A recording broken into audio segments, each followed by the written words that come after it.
My fiancée cheated with her ex 3 days before our wedding, but I didn't cancel.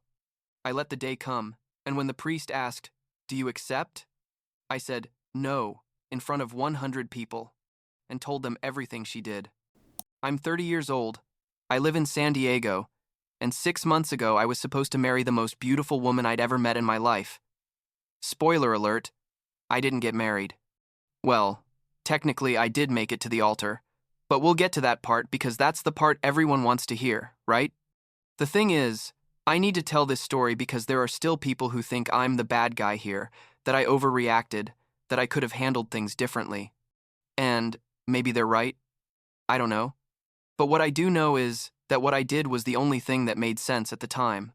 I met Jessica like 4 years ago, I think, at a friend's party.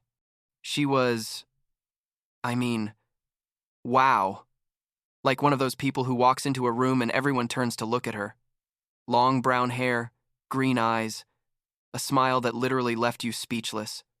And she wasn't just pretty, she was funny, outgoing, the life of any gathering. I'm more quiet, more reserved, so at first I thought I didn't have a chance with her, but turns out she liked the quiet types, or that's what she told me. We started dating and everything was amazing, really, like those relationships you see in movies where everything flows naturally and you think, yeah, this is the one. We lived in an apartment near the beach.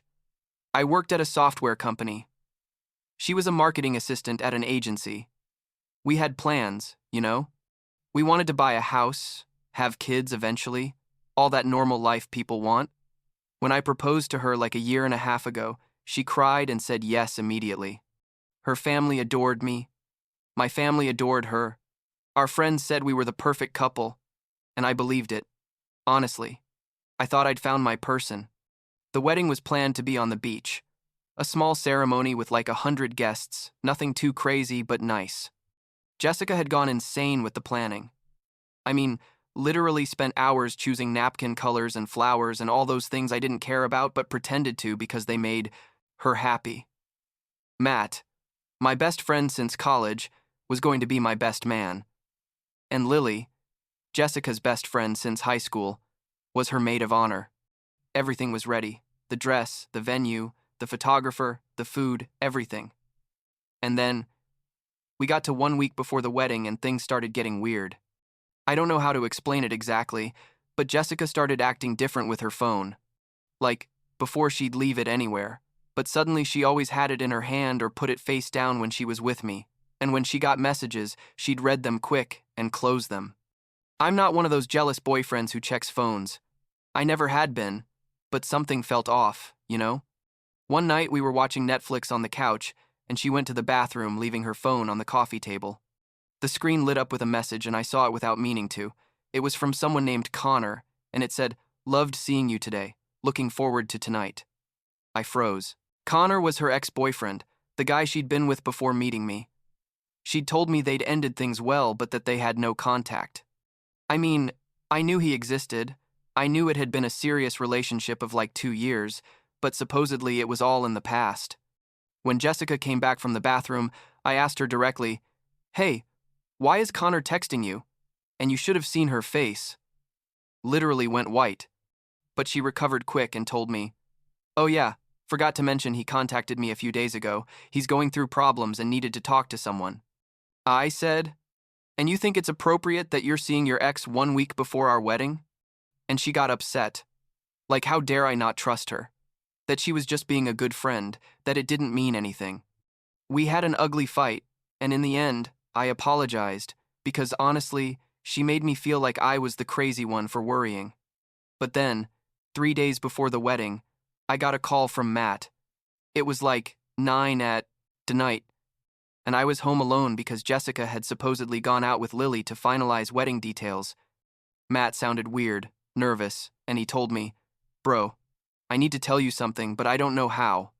And I told him, "What happened? Just say it." And he told me, "I'm at Shoreline, that bar near the pier, and Jessica is here with a guy." I asked him how he knew it was Jessica. He said he'd seen her clearly, that they were sitting at a table in the back and seemed very comfortable together. I felt like I'd been kicked in the stomach. I told Matt to send me a photo if he could, without them seeing him. 5 minutes later, I got the image and, honestly, it destroyed me. It was Jessica, no doubt, with a guy I assumed was Connor. They were sitting on the same side of a booth table, not across from each other, super close, and she was smiling in that way she used to smile at me. They weren't kissing or anything, but the intimacy was obvious. I called her immediately, but she didn't answer. I sent her like 10 messages. Nothing. Matt stayed there watching and kept giving me updates. They were there like 2 more hours. When Jessica finally got home, it was almost 11:30. She saw me sitting on the couch with the light off and got scared. I asked her, "Where were you?" And she said, "I already told you, with Lily finalizing wedding stuff." I showed her the photo Matt had sent me. The expression on her face was something I'll never forget. First surprise, then panic, then she tried to go into damage control mode. She started with excuses, that Connor had called her crying, that he needed to see her urgently, that Lily was there at first but had to leave, that she was going to tell me but didn't want to worry me before the wedding. I asked her directly, "How many times have you seen Connor?" And she stammered, "Just a couple of times. Nothing important." I said, "Define a couple of times." And finally, she admitted it had been like 5 or 6 times in the last 3 weeks. 2 weeks. 3 weeks she'd been seeing her ex behind my back while we were planning our wedding. I asked her if anything had happened between them, if they'd been physical. She swore no, that they only talked, that he was depressed, and she just wanted to help him as a friend. But, you know what? I didn't believe her anymore. I told her I needed time to think, and I slept in the guest room that night. She cried all night. I could hear her through the wall. The next day, 2 days before the wedding, I told her I was going out to clear my head. I went to Shoreline, that same bar. I don't know why. I guess I needed to see it with my own eyes, understand what that place was.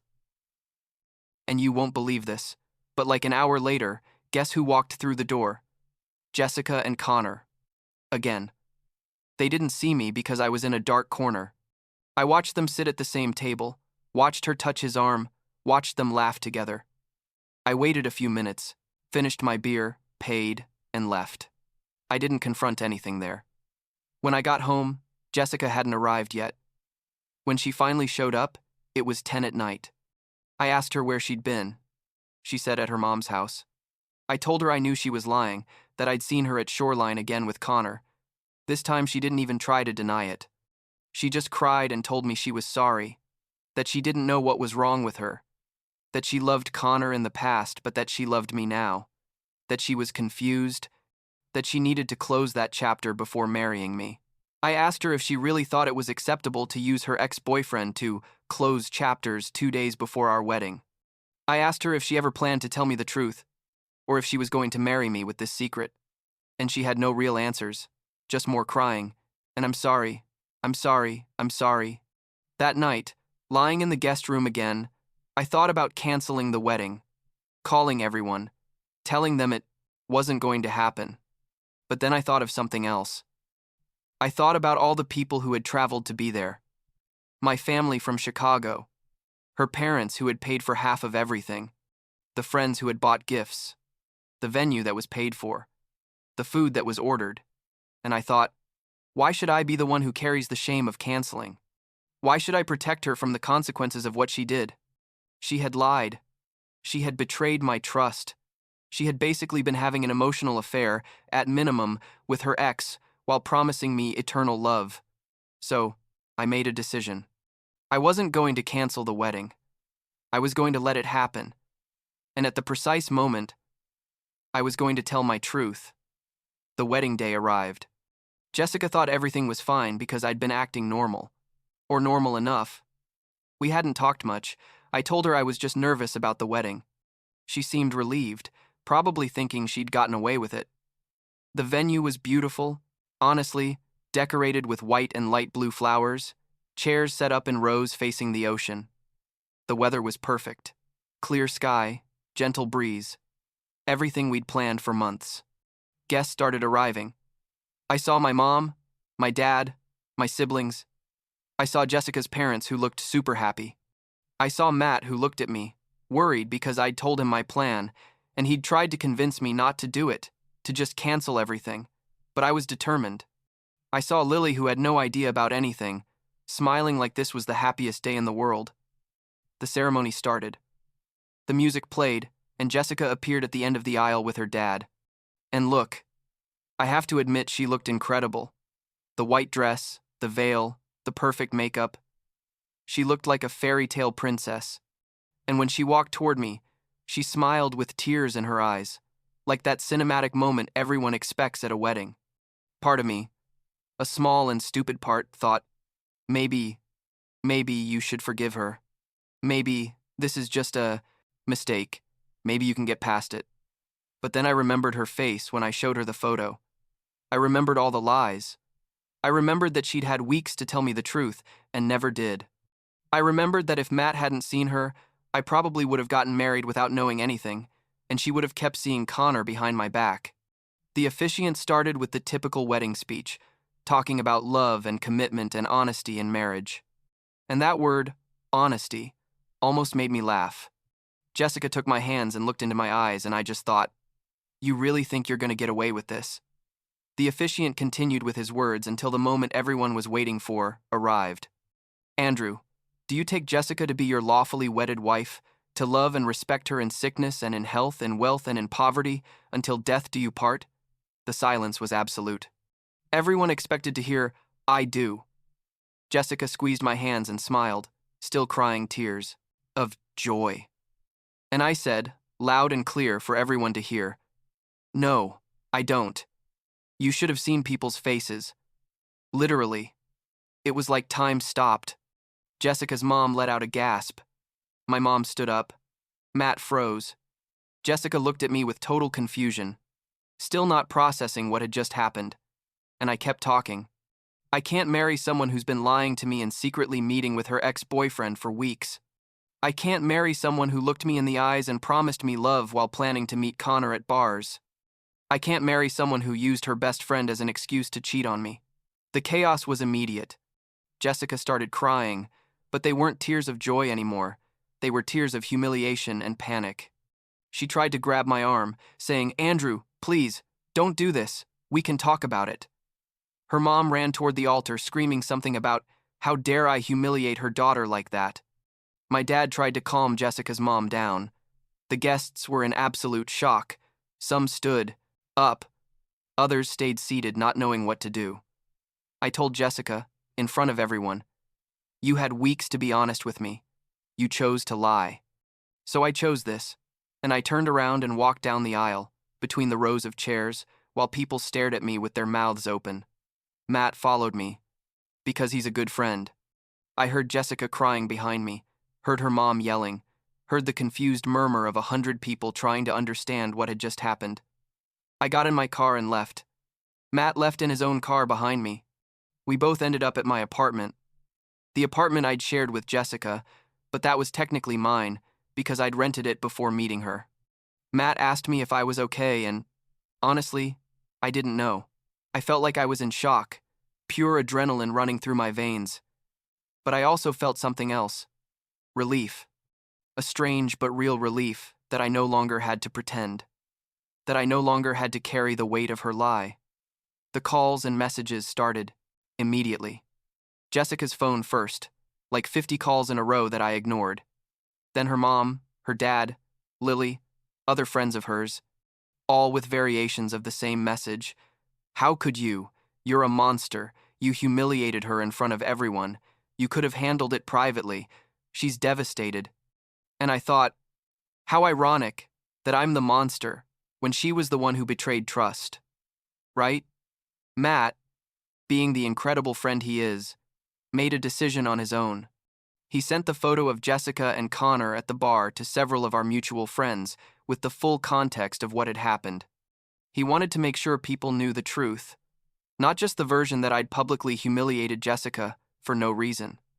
The photo circulated fast. Suddenly, the tone of the messages changed. Some friends who'd criticized me before started sending me supportive messages. I didn't know she'd cheated on you. You're right. You had to do something. Sorry for assuming the worst about you, Jessica tried, calling me for days. I blocked her number.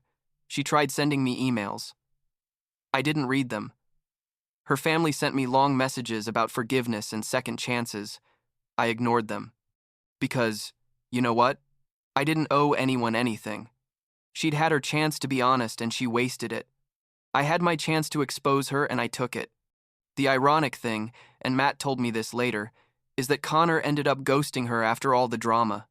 Apparently, he had no idea that Jessica was about to get married when they started seeing each other again. I mean, she'd lied to him too. When he found out about the wedding disaster through social media, because yeah, obviously people had recorded videos and everything leaked, he sent her a message saying he didn't want to be part of all that drama and stopped responding to her. So Jessica ended up without her ex and without her future husband. Karma, I guess. Like 2 weeks after the non-wedding, Jessica showed up at my apartment. I don't know how she got into the building, but she knocked on the door at 10 at night. I saw her through the peephole, and she looked terrible, like no makeup, in a hoodie and sweatpants, hair in a messy bun. I felt bad for a second, I won't lie. When I opened the door, she started talking fast, saying she'd made the worst mistake of her life, that she loved me, that nothing physical ever happened with Connor, that she was just scared of getting married and made stupid decisions, that she deserved another chance. And honestly, I listened to her. I let her say everything she needed to say. When she finished, I told her something I'd been thinking about for weeks. Maybe it's true you never kissed Connor. Maybe it's true you were scared. But you lied to me, Jessica. Over and over again. You looked me in the eyes and lied to me. And if I hadn't been caught, you would have kept lying to me after the wedding. That's not love. That's not respect. And I deserve someone who loves and respects me enough to be honest, even when it's hard, she cried, begged me to please reconsider, that we could go to couples therapy, that we could start over. I told her no, that I no longer trusted her, and that without trust, there was no possible relationship. I told her I hoped she'd learn from this and be better with the next person, but that person wasn't going to be me. I closed the door while she was still standing in the hallway crying. That was 6 months ago. I've moved on with my life as best I can. I had to deal with losing the venue deposit, with explaining to my family 50 times that no, I'm not going to forgive her, with blocking more people than I thought possible. But I've also had incredible support from my true friends, especially Matt, who's been there for me without judging, just listening when I need to talk and distracting me when I need to forget. Do I regret how I did it? Honestly, I don't know. There are days where I think maybe I should have canceled the wedding privately and saved Jessica the public humiliation. But then I remember that she had many opportunities to avoid all that by being honest with me, and she chose not to. She made her decisions, I made mine. And at the end of the day, I'd rather be someone who respects himself enough to walk away from a relationship based on lies than someone who gets married out of inertia and lives with resentment the rest of his life. So, yeah, I canceled my wedding at the altar, exposed my girlfriend in front of 100 people, and walked away. And if I could go back in time, I'd probably do it again.